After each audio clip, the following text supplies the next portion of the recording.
गुरु नानक देव जी की साखी। मोदी खाना त्याग कर शमशान भूमि में जा बैठना। वेई नदी से चलकर गुरुजी अपनी दुकान पर गए और सब कुछ त्याग कर फकीरी वेश धारण करके शमशान भूमि में जा बैठे और ना कोई हिंदू ना कोई मुसलमान के वचन उचारते हुए 3 महीने शमशान भूमि में ही बैठे रहे।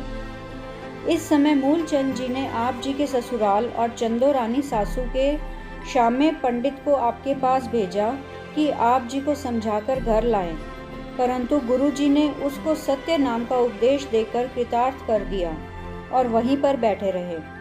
फिर शहर के काजी ने जब सुना कि नानक जी ना कोई हिंदू ना कोई मुसलमान की रट लगाए जा रहे हैं, तो काजी ने आप जी को पूछा कि आपके इन शब्दों का क्या मतलब है।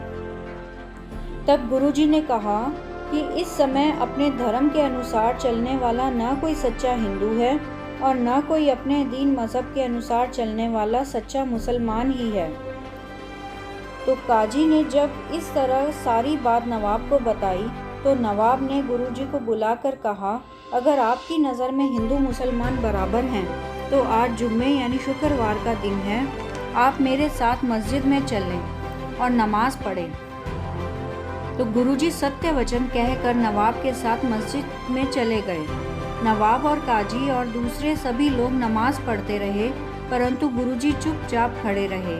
जब नमाज के पश्चात आप जी को पूछा गया कि आपने नमाज क्यों नहीं पढ़ी, तो आप जी ने बताया कि नवाब साहिब काबुल के घोड़े खरीदते फिरते थे और काजी साहिब यह सोच रहे थे कि ऐसा न हो उनकी नई दूही घोड़ी का बछेरा घर के कुएं में ही गिर पड़े, जल्दी ही वह घर लौट जाए। इसलिए हम नमाज किसके साथ पढ़ते? शरीर करके आप मस्जिद में हाजिर थे और मैं हाजिर था, परंतु मन आपका अपने निजी कामकाज में लगा हुआ था और मेरा मन आपके मन की देखभाल कर रहा था। आप जी के यह वचन सुनकर काजी और नवाब दोनों ने आपको नमस्कार किया और अपनी भूल की क्षमा मांगी।